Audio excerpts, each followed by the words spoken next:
Welcome back, everyone, to the Deep Dive.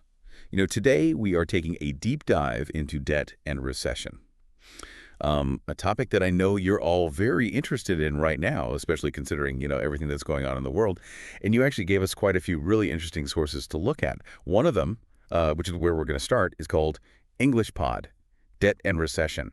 And get this, it uses a mobster scenario to teach English. Yeah, you don't often see those two things together. I never thought I would be learning about economics from the mob, but hey, here we are. It's a very creative way to approach it, and it kind of highlights how different cultures view debt, right? I mean, who would think to analyze the financial problems of a mobster to understand economics? But it's actually pretty fascinating when you think about it. Well, maybe don't take financial advice from the mob, but let's talk about what this English pod source actually says. So they start off by defining recession. What is a recession? You define it as a period of economic decline, basically, where there's less money circulating, businesses are struggling, and people are losing their jobs. Right, and that sounds pretty familiar right now, doesn't it? Yeah, a lot of what we're seeing right now, unfortunately, reflects what's described in this definition. Yeah, and the thing about recessions is that they have real-world impacts. So knowing the signs can be, incredibly helpful when you're trying to figure out what to do with your own finances, your own business in these uncertain times. The source actually points out a few key indicators to watch for, and I think it's worth going over them. So widespread job losses, for one. A dip in consumer spending, meaning people just aren't buying as much as they used to. And then, of course, we have the falling stock market. These are all connected, and they often kind of amplify each other. Like a domino effect almost. One thing leads to another, and then it just kind of keeps going. Exactly. Think about it. People lose their jobs, they start spending less, right? That hurts businesses, which in turn might have to let go of more employees. And, unfortunately, this creates kind of a self-fulfilling It's a prophecy. vicious cycle. It is. And speaking of, being in a tough spot financially, the English pod source also defines being broke, having no money at all. And this is where the mobster scenario gets really interesting. Yeah, because you would assume that those guys have plenty of cash, right? Right. You'd think so. But in this case, this particular mobster is anything but. He actually, he lost his job. And on top of that, he's got all this debt piling up. Credit cards, car payments, a mortgage. He even has his son's college tuition to worry about. So he's desperate. And he's actually desperate enough to go to the mob boss for a loan. That's pretty ironic, isn't it? Going to the mob for a loan when you're broke. It is. Not the best lending source, probably. But it really, this example, as funny as it is, it really shatters this myth that some groups are just always financially secure, because recessions can impact anyone. And you know what? This mobster's mountain of debt actually leads to another really interesting point that the source brings up. It's about how debt is perceived around the world. Yeah, I remember this. They talked about North America versus Switzerland and how they have completely different systems for things like, even getting a credit card. Exactly. In Switzerland, getting a credit card is a whole different ballgame. You practically need more money in your bank account than your credit limit just to qualify. It's very different. In North America, on the other hand, credit card companies aggressively target, young people. They're offering all these incentives, sign-up bonuses, free gifts, you name it. Oh, yeah, free T-shirts, rewards points. I've definitely been there. It's very tempting. It is, but you have to wonder, is this easy access to credit part of the reason why North America seems to struggle so much with debt, especially during recessions? That's a really good question. And it makes you wonder if there's a better way, like maybe a middle ground between the Swiss approach, which is very strict, and the North American approach, which is very open. Right. Because each system has its own pros and cons and its own potential downsides. It's a complex issue. Yeah, it is. It is. Well, I feel like we're starting to get a better picture how all these pieces fit together. We talked about, what a recession is, what the warning signs are, the impact it can have on anyone, even as we learned, the mob. Yeah. And now this whole different way of looking at debt in different cultures. Exactly. It's like building a puzzle. Each piece we examine gives us a clearer picture of debt and recession in today's world. And, this is really just the beginning of our deep dive. We've got a lot more sources to go through, and I'm really curious to see what other insights we can find. Yeah, let's keep digging. We've got a whole stack of information here waiting to be explored. It's interesting, this English pod source, it's funny, but it also does a good job of kind of explaining some of the basic um, the basic vocabulary around debt and recession. Oh, yeah, like just defining those key terms. That's helpful, especially if, this is all new to someone. Right, like what is a loan? What's a mortgage? It explains those things simply, which is, it's good to have that foundation before you start digging deeper. It's like building blocks, right? You got to start with the basics. Exactly. And beyond just those simple definitions, there's also some interesting phrases that come up. Like remember how the mobster said, "It hit me pretty hard." Yeah.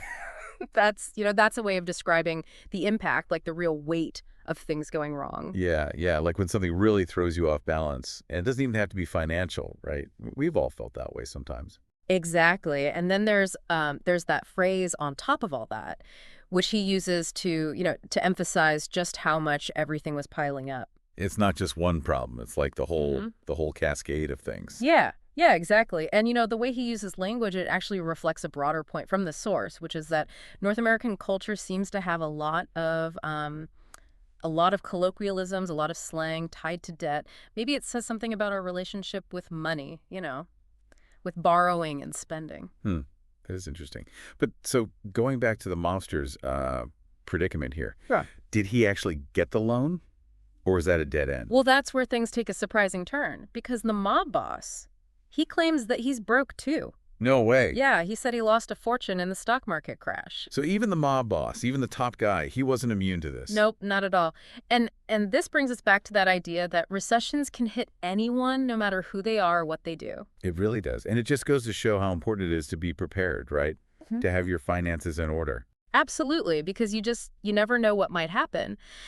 But this English pod source, while it's entertaining, it didn't really get into like the causes of recessions, did it? No, not really. It touched on how recessions can kind of feed themselves, how those indicators we talked about, they can lead to that downward spiral. Right, right. Job losses lead to less spending, which hurts businesses more, leading to even more job losses, that whole domino effect. Exactly. And I imagine that spiral can be sped up by all sorts of things, right? Yeah. Like a sudden drop in investments Yeah. or, global events. Like think about what happened with the pandemic. Absolutely. There are so many factors that can contribute. It's not just one single thing. But okay, we've spent a good chunk of time with this mobster and his money troubles.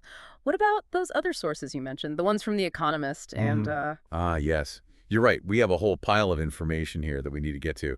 One of those Economist articles, if I remember correctly, it focused on the history of recessions, like looking at the patterns over the past, I think it was a century. that's the one.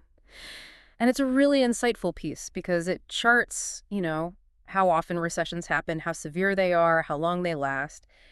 It gives you a really interesting perspective on the ebb and flow of the economy over time. So we've talked about a lot, right? Definitions. We've seen how different cultures view these things. We've even gotten the mob's perspective on all of this. But the big question is, what does this all mean for you listening? I think that's the most important part. You can gather all this information, but it only matters if you can use it in your own life, right? Right. Because the truth is, these big economic forces like recessions, they really do shape our choices Right. and our opportunities, even, how secure we feel. Okay, so are you saying we should all be panicking? Like hiding cash under our mattresses, waiting for the next big crash? No, not panicking, but being aware is important. Okay, so how do we do that? Where do we even start? Well, the fundamentals are always a good place to start. Budgeting your money carefully, having some savings, and if you can, having more than one way to earn money. Those are good ideas no matter what the economy is doing. Right, makes sense. And just stay informed, pay attention to the news about the economy, but, don't get too caught up in all the ups and downs. Right. Right. Any specific places you recommend for, getting good information? Besides listening to us, of course. Oh, there's tons of stuff out there. Good financial websites, books by economists you trust, even government websites that, track the economy. Just find sources that are, objective, that rely on actual data, Ah. and avoid all the hype and drama. Yeah, good advice.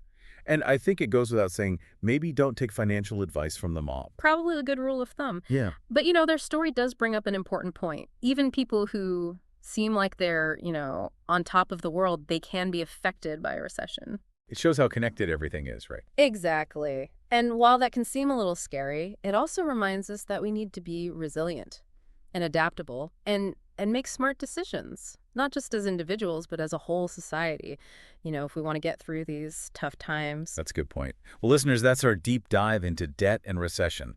We covered a lot today. We did, from definitions and those warning signs to, luckily said, cultural differences, and even that surprise visit with the mob. And we talked about those patterns in history, how to recognize when things might be headed in a bad direction, and of course, what it all means for your own money. And I think the key takeaway is that knowledge is power, especially when it comes to something like this. So keep learning, keep asking questions, and remember, even when things seem tough, we're all in this together. I like that. And on that note, I'll leave you with one final thought.